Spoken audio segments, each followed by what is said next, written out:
Welcome to Our Stories Matter, We Will Dance Again. I'm Susie Hess with my co-host Miri Bar-Helper. This season, we're hearing from Jews, Arabs, and Christians as they share their tapestry of hope and resilience during times of war. So today we're going to talk about being Jewish in America. Sometimes we forget who we are and where we came from, and we might need a reminder, a loud and proud voice to take us back to our roots and the importance of standing together. Jonah Platt is this person. Jonah's words helped me make sense of chaos, and his wisdom gave me the language to explain it to others. In this episode, we talk about the burden of wearing a mask, choice and guilt, the importance of standing together as a community, and effective tactics to dismantle anti-Jew racism, which is something I've learned from Jonah's podcast. So, being Jewish is such a rich, complex, and beautiful experiences. And Susie and I want to share a little bit of what it means to us before introducing Jonah. Yes.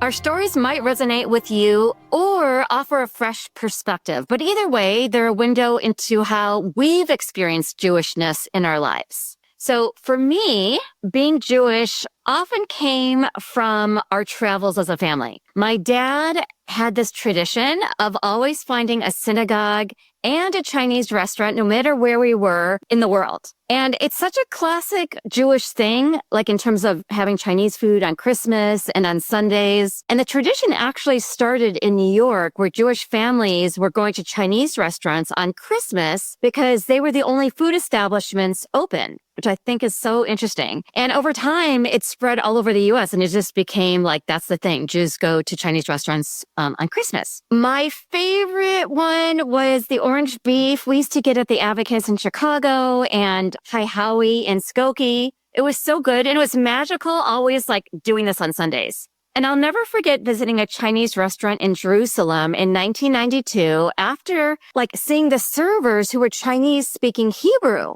I mean, that to me was like amazing.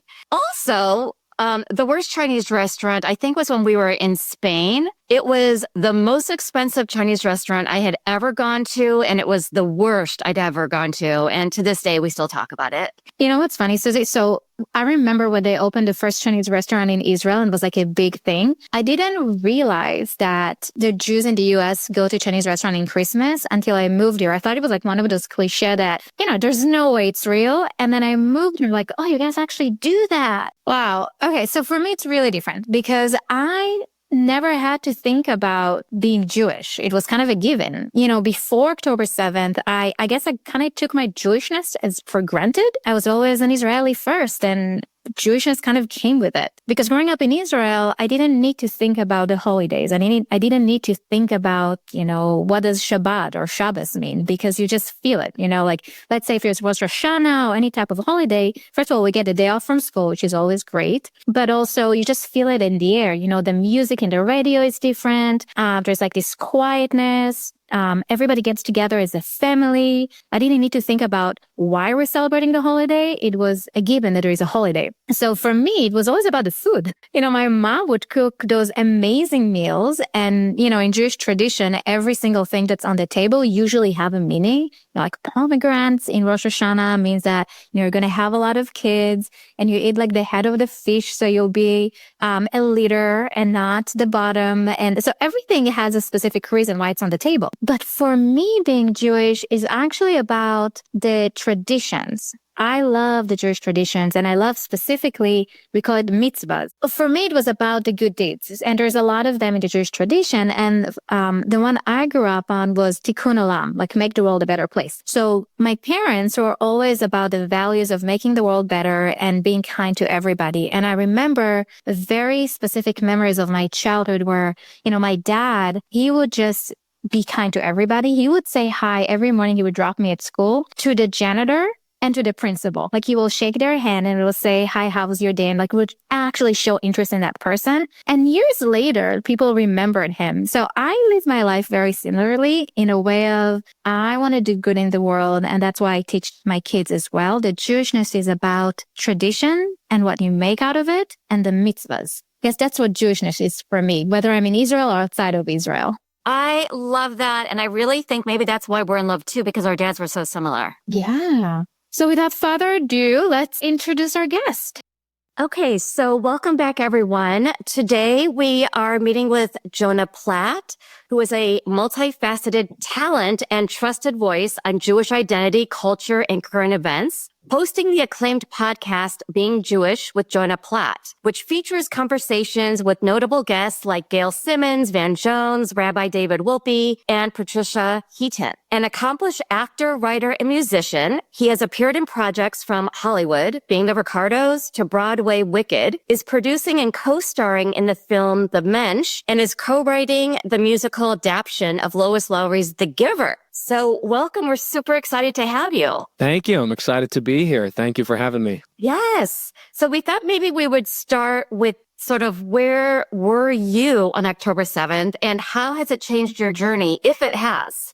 October 7th really poured gasoline on the fire of my Jewish advocacy. I was already doing Jewish advocacy pretty organically, sort of as like a side hobby from my regular entertainment pursuits. Then October 7th happened, and it's really the only thing I really wanted to put my energy into. It was just, the moment was so massive, and there was so much to explain, so much BS to cut through, so many people who needed and still need, help and support and information and advice. And so I, over the past year, and then really sort of accelerating with the launch of my podcast, I have been slowly, shifting the ratio in my life of entertainment pursuits to Jewish communal advocacy pursuits, to the point where now really my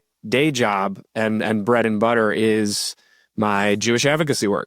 Amazing. That's amazing. I'm thinking for a lot of us that shift in our values has been so profound. I speak with a lot of professionals and just random people, right? That all of a sudden realize that what I'm doing right now, my regular job, is just not enough. If I'm not going to fight, then who's going to fight? Like, it's up to us. In a way. Exactly. This is it. This is the moment, and this is when we have to stand up. And, I just found it was very organic. It actually reminds me of a Mark Cuban quote that I like, which is, don't follow your passion, follow your effort. What he means by that is like, notice where you're wanting to work. And I just was like, not wanting to focus on auditions. I was not wanting to read scripts. I was wanting to connect with people and talk to people and consume information and share information. And so I just sort of followed that. And it was too important to ignore. And it's so energizing. After we're recording a podcast, I'm like, oh my God, let's keep going. I need to do more. And I think especially these days when, at least for me, I feel like there are days that my hope just goes down. This type of conversation brings it back up. And with that, I was wondering, I know that about a year after October 7th, you went to Israel. Yes, exactly a year. What was that like? Just, stepping into Israel, seeing the people, actually being in that atmosphere. So I'll give you the shorter version. I do the 10-minute version is on episode 5 of my podcast, which I actually filmed from Israel because I wanted to capture it as quickly in the moment as I could. I recorded it like on October 9th or something. Being in Israel at that time was really amazing. I'm so glad that I went and that I went for that day. It's something we don't think about in the diaspora, but, we are such a minority everywhere but Israel. So on October 7th, that terrible anniversary, we're grieving. We are feeling all these feelings, but not openly, not publicly. It's in small groups. It's on group chats. It's with whoever you know that's Jewish and is feeling the same thing. I was in Israel where everybody is feeling that. From top to bottom, you walk down the street and it's not like, am I the only person thinking about this? It's everyone is thinking about it. They're consoling each other. There are public memorials in every single square. I went to the Nova site and it was so meaningful to be there. There are survivors walking around, memorializing their friends. There are parents there memorializing their children, people just coming to pay respect. Obviously, incredibly sad, but very comforting to be there with this community, to be able to hear the stories of these parents and survivors, to be able to hug them and have them feel that, we are supporting them and they are supporting us. I definitely felt like the Israeli Jewish awareness of the diaspora Jewish experience has certainly opened up since October 7th. And the connection between us and that solidarity is stronger than ever. And so it was very comforting to feel that in person. And I'm just so grateful I had the opportunity to go. I love that you said that. I felt the same. And I was there in 1992 and then went back with Mary just this year. As crazy as it sounds, I did feel safer there and more connected there than I do here on a college campus. Well, absolutely. Nobody's going to hate on you for being a Jew as you're walking down the street in Jerusalem. There's not going to be a pro-Palestine demonstration marching down the street. You don't have to be looking over your shoulder there. You got to look over the border, but you don't have to look over your shoulder. Right, exactly. And one of our guests, Yehuda Price, who is a Black man, Jewish Orthodox, formerly incarcerated, just talks about he experiences more anti-Semitism in this country than racism. I don't know if you remember when we were there, we were visiting a lot of colleges and it was an academic trip. And everywhere we went, the people in Israel were so relieved to see us. That kind of like gave them that hope as well. And I'm saying it as an Israeli, right? Because I was telling Susie when I was there, as an Israeli, I did not feel the same. Like I felt what you're saying, Jonah, about the connection and I could be who I am. I don't need to be afraid. I can speak Hebrew in the street without worrying that someone will, attack me. But from an insider, I saw also a lot of helplessness and hopelessness and like that sadness in their eyes. But when you see the Jews from the diaspora coming in and when you see that people have your back, it's just give you like a boost of, okay, there's hope. You're not alone. Yeah, I hear that. I'm curious. So obsessed with your podcast. Thank you. First 15 minutes of your podcast, I just can't get enough of. I love all of them, of course, but the first 15 is like just teaching me language because I became much more connected to my identity after October 7th. I know you've been connected forever. But that's very, very common. I mean, there are thousands and thousands of people like you who really were switched on by October 7th in a way they never had been before. And I love the quote by Mark Cuban because I'm like, yeah, I do a lot of things, but nothing is having more meaning and my effort. I could be up till 1 a.m, which I was last night. Same. Yeah, and I'm reading and I can't get enough. And I'm texting Miri and she responds and she's on the East Coast. It's just craziness. But, with that, all that being said, and I know that you have identified, obviously before October 7th with all of your work and education so much, what does being Jewish mean to you on a personal level? It's a huge part of my identity and only has grown as I've grown. I would say, I never remember a time not being Jewish. If you ask me, what's the first word that pops in your mind when you say Jewish? I think family. I just grew up in a very Jewish household, celebrating all the holidays, cousins always coming to visit for holidays, us going to other cousins. I went to Jewish day school. I went to Jewish summer camp. My mom, especially, and my aunts and uncles and grandparents have always been involved as leaders in their respective Jewish communities. So it's always just been who I am. It's only intensified, I think, as I got first married and then as we had kids, because those are sort of pivot points in life where you're going, okay, well, how do I want to approach this next, big life change? And what of my Jewishness do I want to bring into it? What from the ritualistic point do I want to bring in? What are the values that I want to bring in? All of that. Especially having kids, and really, because then, there's also the responsibility of, okay, I want to raise my kids Jewish and have them have a strong Jewish identity. How are we going to do that?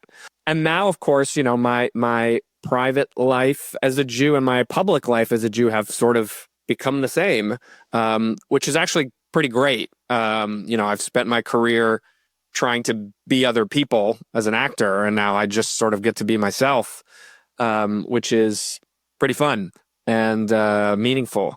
So it's, kind of all Jew all the time these days. I love that. One piece of what you just said really resonated with me. I mean, a lot of it, but one thing specifically. So my background before I became a psychologist, I was a theater major. I did a double major in theater and psychology, and always found that fascinating from psychology perspective, the fact that we're putting a mask on us when we step in theater, but also in real life, right? I think that as a Jewish person, as a white passing Jewish person, I get to choose if to put a mask on or not. And maybe, I have an accent, so maybe you'll know that I'm Israeli, but sometimes people mistaken me for Italian, just saying. But that piece, being able to choose, come with a lot of guilt. Because if I choose not to reveal my Jewish identity, then what am I telling, what does that say to my kids, right? So I have my Noam is going to be 9 next week, and Arya is 5. And for the first time in my life, in their lives and in my life, we signed him up for a temple. As an Israeli, I've never stepped into a temple other for like for my brother. But here living in the US, that's a choice I've made for my family because I needed them to have an identity so they don't need to put a mask on, or at least they get a chance to choose whether or not to put a mask on without feeling guilty, out of being safe. Yeah. This is a similar conversation. Again, it's, all roads lead back to my podcast for me at this point in my life. But I had a great conversation when I was in Israel with Flor Hassan Nahum, who's the former deputy mayor of Jerusalem, talking about that, what is something Israelis don't understand about American Jews, diaspora Jews. They get to take for granted just being Jewish because they're in the homeland and everybody's Jewish. And whether you are wearing a kippah or not, everybody assumes you're Jewish. Like, it doesn't matter. In America, if you want to feel Jewish, you need to sort of make choices and do things and build community and wear a kippah or a Magen David or whatever it is, or, step foot in a temple. You have to make these choices because otherwise it's not going to be there. And it's just an interesting dichotomy for these two populations that I don't think they've thought about in each other. But, I totally agree with you, Miri. It's since October 7th, I've been wearing, my Magen David every day, and I wear it proudly. And I will say I've never gotten any flack for it. And in fact, I've only gotten compliments and comments for wearing it. I love that. And yeah, Miri and I, we talk about this too. I bought my first Star of David this year. Yeah. And I wear it out, and I was taught to hide. So I'm from the Midwest originally, and it was always like hide, hide, hide, and assimilate, assimilate, assimilate. And now, my dad, who's not alive, would just be like, hi, he would be screaming that I wear my Star of David. And then I wear it on a plane. And he would be like, what are you doing, on a plane?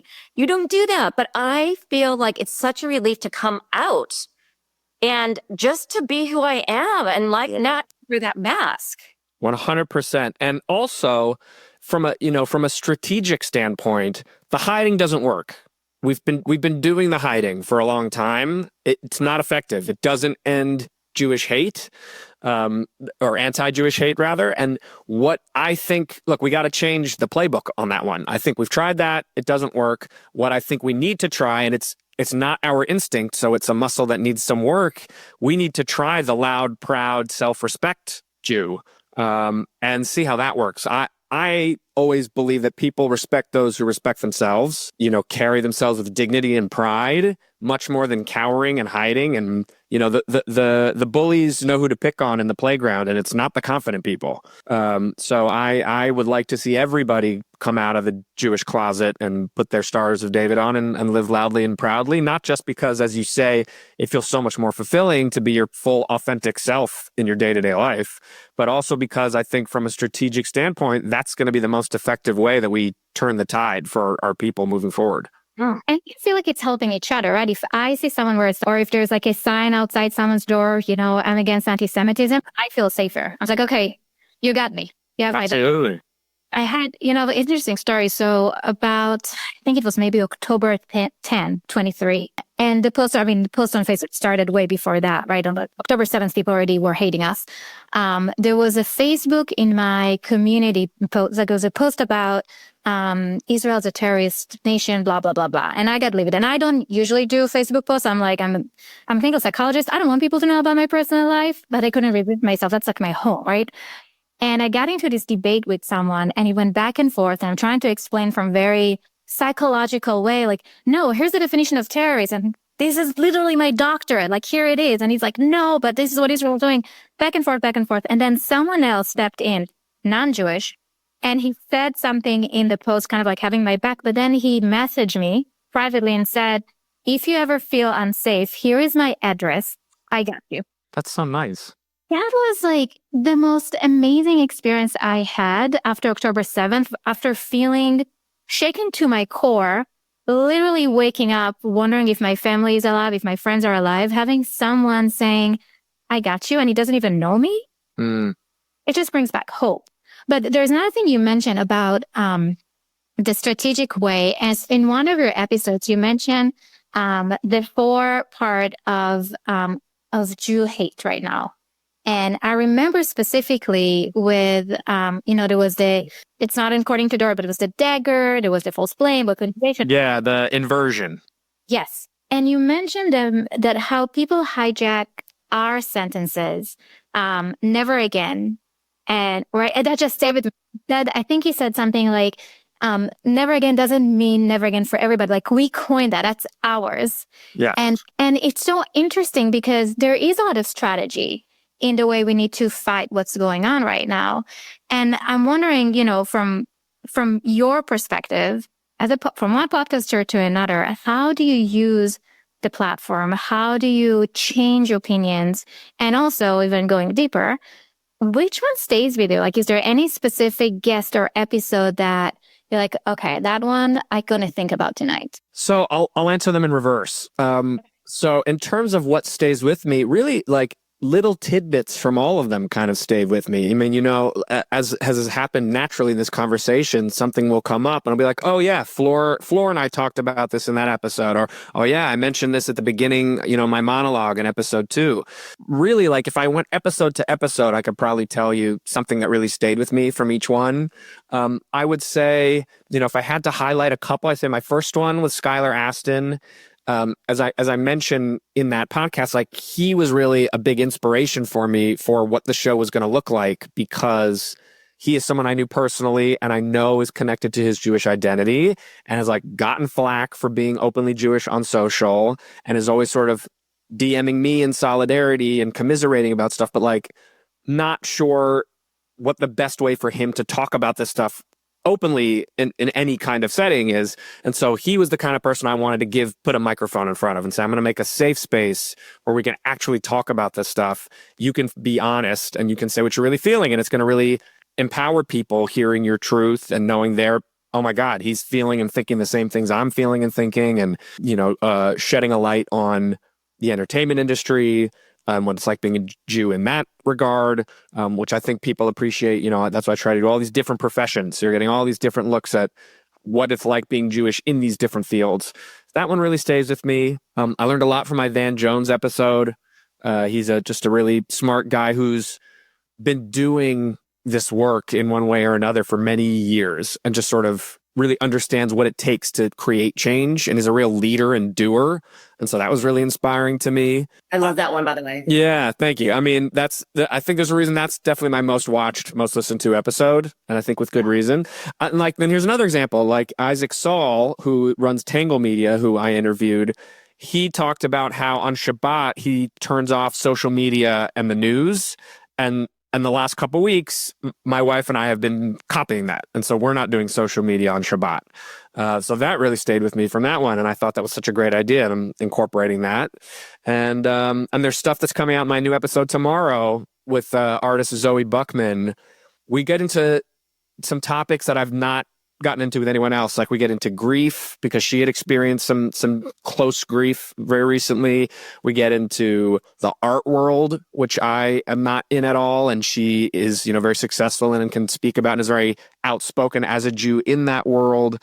So a lot of what she said, and she's also like just a great conversationalist and very intelligent also. So a lot of what she said, I've been thinking about a lot. And then you asked me something before this, but I forget what it was. Something about how I use the podcast? Yeah, because I mean, like Susie mentioned, when we listen to you, it's almost like I take mental notes in my head. I was like, oh, I use that specific phrase. And like, oh, I love like the 4 parts of the new Jewish anti-Semitic. Like I literally used it today, actually, when I was talking to someone. Oh, I mean, you're making a change, right? I mean, we talk a lot about post-traumatic growth. That's why we do this podcast, because we're doer. And to me specifically, I feel like if I'm not going to do it, if I pause, I will collapse. Like I need to move the needle, even if it's like tiny bit of moving it. Yeah. Doing it. And I'm wondering if you're, first of all, if you're noticing that, but also, just like strategically, how to get that out there. Yeah. I mean, for me, when it comes to sort of my approach to, how I say what I want to say, it's really about, I'm not trying to, like, I'm never going to say, I'm never going to try to change your mind by being like, what you're thinking is wrong, what I'm thinking is right, you need to do this. How I try to approach it is, here's some information, here's an idea, now you chew on that. And to me, that's so much more effective, not just as a method of communication that people are more receptive to, but also, again, strategically, people don't want to have their minds changed. Like the natural setting for most people, I like when my mind gets changed, but most people don't, and they want to be defensive. And if they feel that you have an agenda and you're trying to make them think something they don't think and are going against their confirmation bias, they're going to shut down, they're going to shut you out, they're not going to take it in.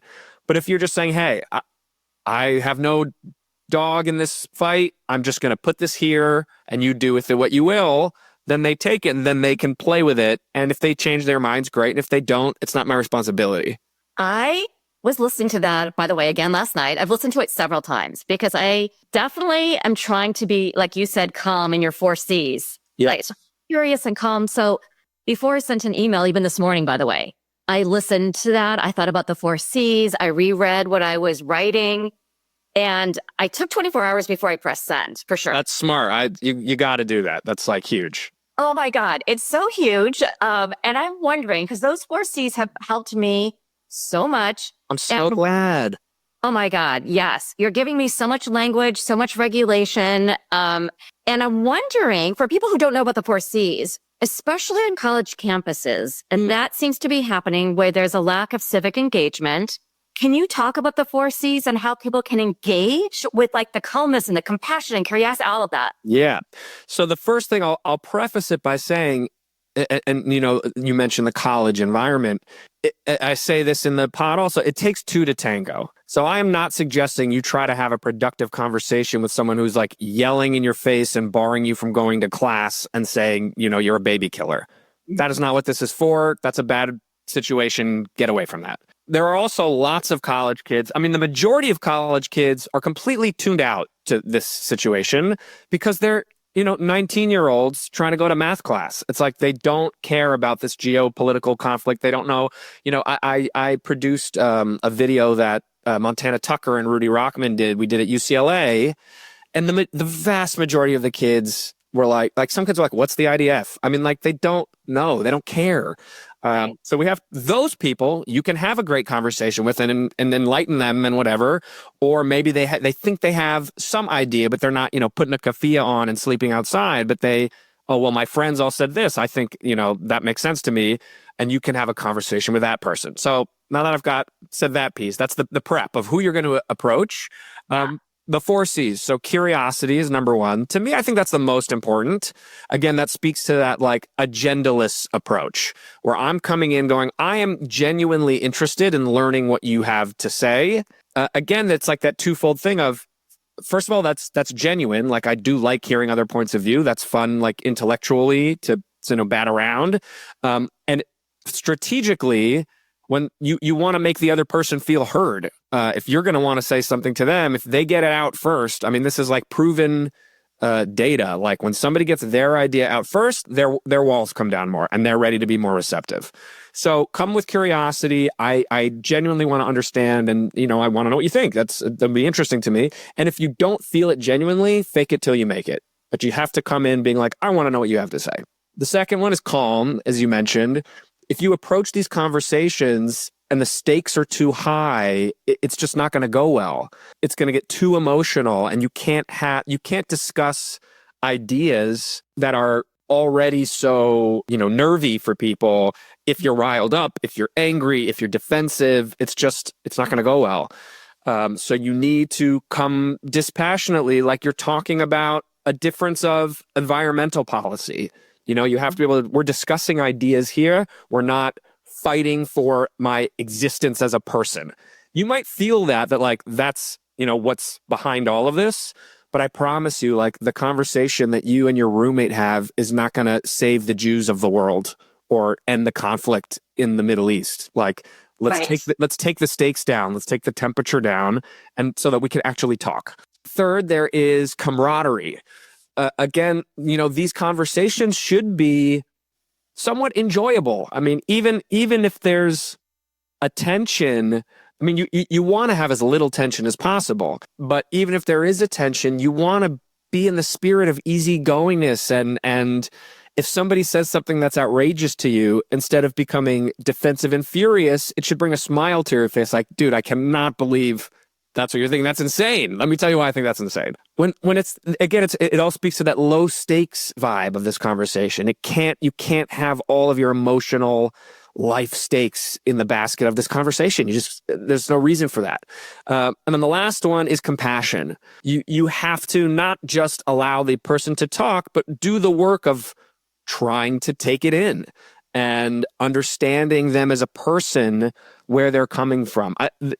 Now more than ever, we do this thing where we think anyone who thinks differently than us is like a psychopath and is a horrible person, when really, like, we're all trying to do what we think is best in life based on the information we have, based on the values we have, based on our lived experience. And like, we all should respect that sort of human dignity in each other. So we can disagree, and we can agree to disagree. At the end of it, like, maybe nothing happens, but like, if you're not treating the other person as a person who has value as a human being, again, just the conversation is not going to go well. It's not, no one's mind's going to get changed from someone being felt like you don't actually care what they have to say, or what they have to say is not valid, where they got it from is not valid. And I'm not talking about factually. Like, if somebody said, hey, here are my beliefs and I got it from, Mr. Pally on TikTok, you can say, hey, that's probably not the best source. And here's why that guy's super invalid.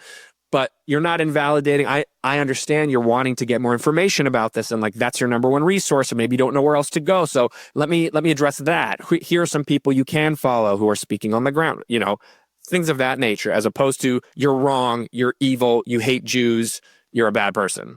My wheels are turning right now. So I'm doing a lot of workshops about fighting anti-Jew hate and becoming more engaged and an activist, which is very weird because I was never an activist in my life before.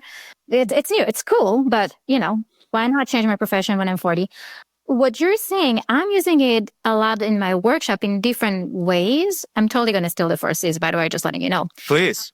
But the way I'm talking about it is, the first piece is validation, right? Being able to take someone else's perspective. But generally, I think what you said right now is so important, because it is important to be genuine. And if not, you have to figure out a way to find a grain of truth, something to be able to see someone else's perspective.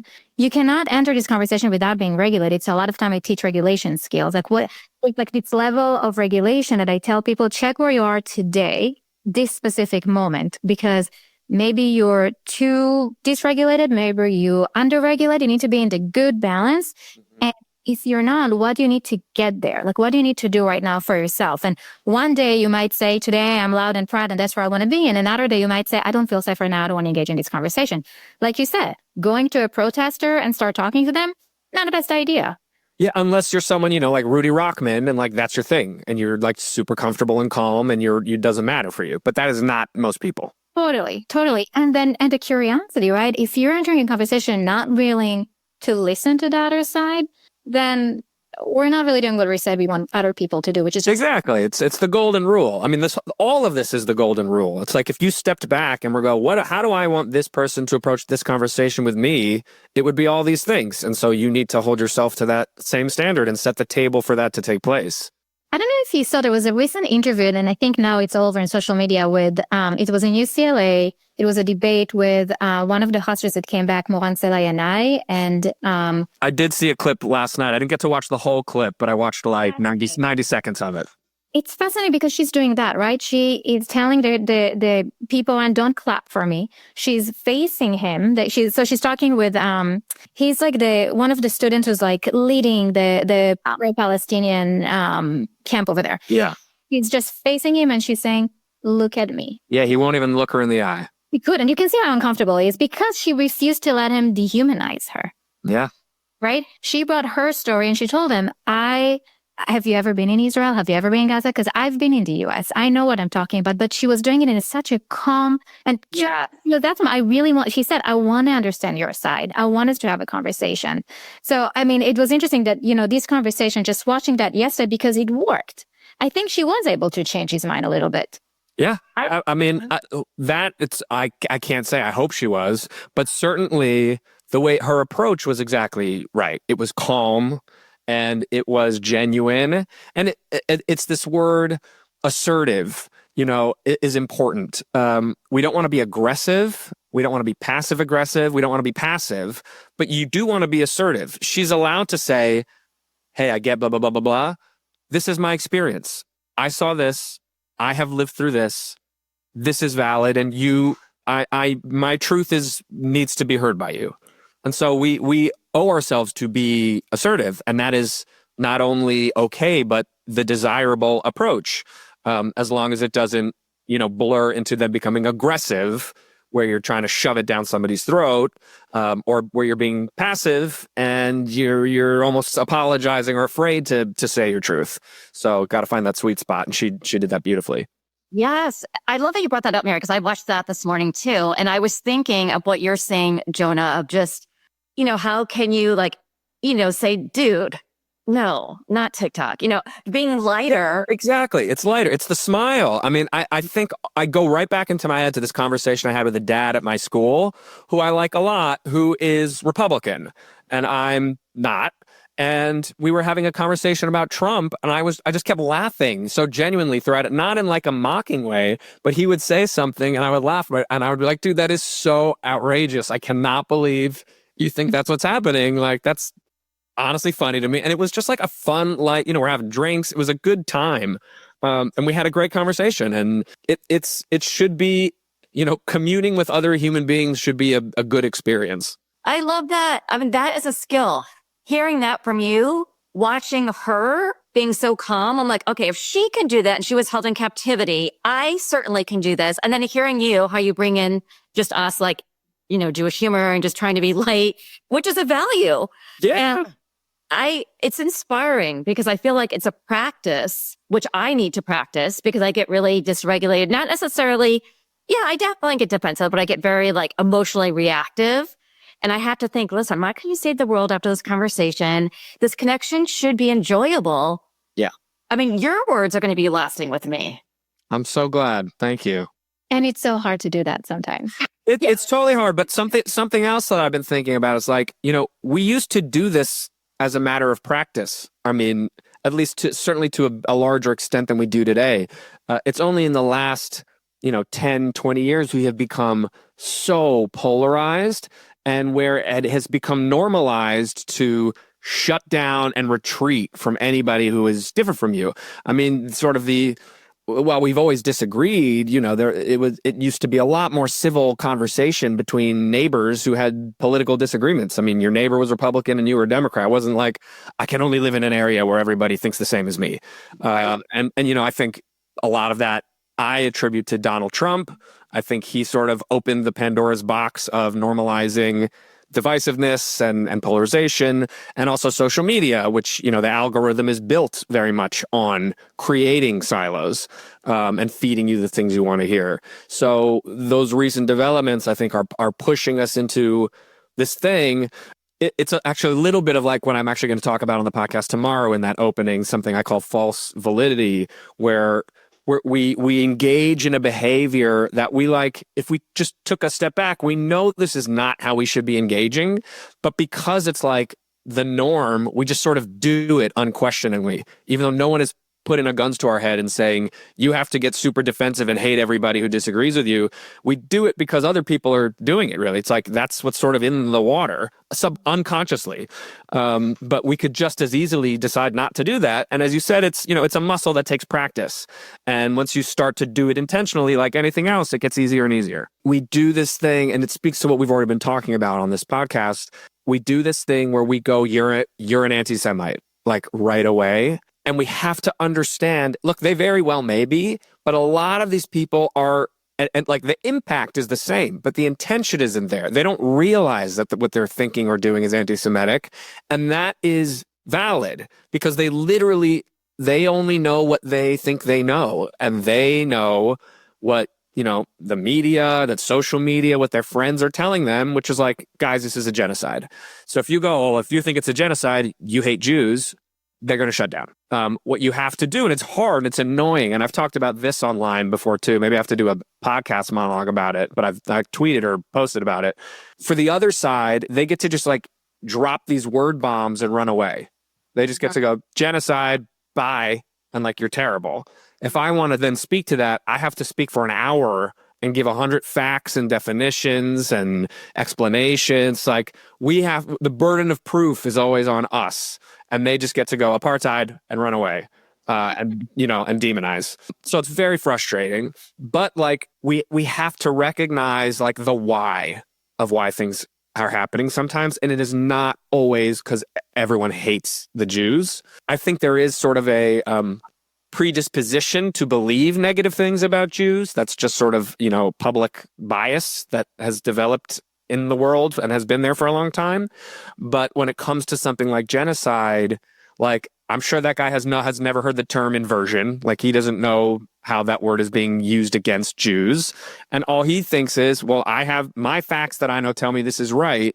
And you telling me not to use it is you trying to like shut down my facts and like my truth. And you're calling me like basically a racist for just like believing what I was told is true. So we have to, again, like, it's the first thing is like the calm in that situation. It's like we have to approach from a place of, I don't think you are a Nazi. I think you're sadly misinformed, and I'd love the opportunity to like explain why and why this is most importantly why this is so harmful. That has to be the approach. Otherwise, you're gonna just get the doors shut in your face. I agree with you. The only thing I would add to that, because that's how I finally got him, is recognizing the trauma, right? So if you speak the language of emotions, we all have been there, right? We all experience fear. And I think if you can get to a person by, I'm not going to get into a conversation about anti-Semitism or not. Can you acknowledge that this is painful? Can you acknowledge that there is a trauma here? I feel like that can lower some of those guards. It totally can. With the word genocide in particular, it's dicey because it feels for a lot of these people so like factually true, and that there is so like your feelings about it are not as important as what's going on.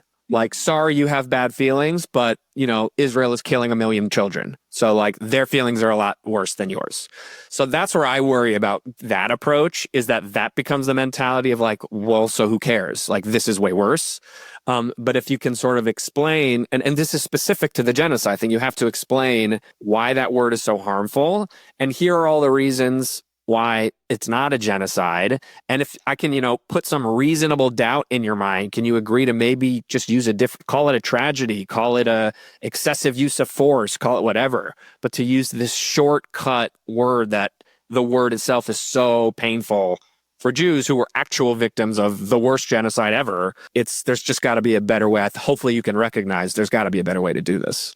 I am stealing all of your words. I can't wait to listen to this over and over again, because also what I've listened is when you talk about shortcut empathy. Yeah. And leading with empathy, and empathy first. And empathy is a skill. It's not just like, hey, if you say hello, you're empathetic, or the difference with empathy and sympathy. Everything you go into, I love. And I think it's so important because we think, okay, I do have empathy because I'm a nice human being, but it's actually a skill. And it's not even a skill. It's a skill I teach, but it's not even a skill I have all the time. I have to internally practice before I send an email, have a conversation. It's an effort. It's an effort.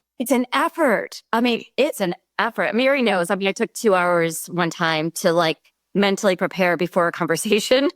So with this, we have 2 final questions that we ask everyone. The first of the 2 is, what will you do for your own healing this week? Let's see. Well, that's sort of easy. I have an awesome week ahead. So I have, tonight, I'm going to a Sephardic Jewish event that the woman I mentioned, Fleur Hassanahum, is actually here visiting from Israel. And she is speaking about, Middle Eastern, North African Jews and their plight. So I'm excited for that. Then tomorrow I fly to Boston to sing the national anthems for a Magen David Adom event. So I'll be in community with lots of wonderful people. And also I have cousins who live in Boston who I'll get to spend some time with. And that's always really nourishing.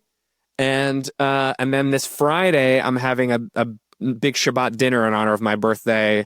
I'm having it catered by an awesome Israeli restaurant, Carmel, that's in my neighborhood. And that will be a fantastic time. Oh my God. I love every single one more. Yeah, really, really good. And lots of great Jews to hang out with. Yes. I mean, I'm finding them. And our final question was, since you're always asking the questions and today we were, what was it like for you to tell your story today? That's a good question. I enjoy it. You know, I honestly, and like, I can understand how it would sound false, but like, I really enjoy being of service. And like, I do all this stuff absolutely because I see that it helps people. If like people were not buying what I was selling, I would, pull up shop.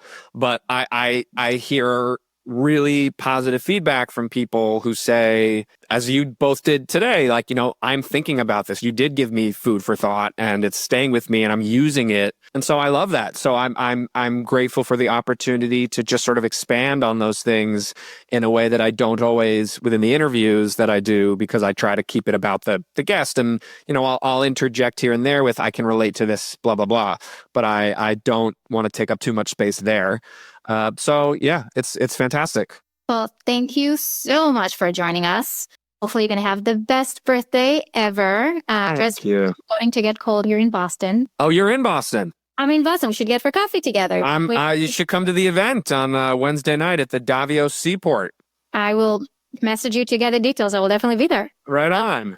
Yeah. Well, thank you so much again for your voice. Susie loves to say, and I love stealing like specific sentences from people. I love listening to your heartbeat, which is such a great example.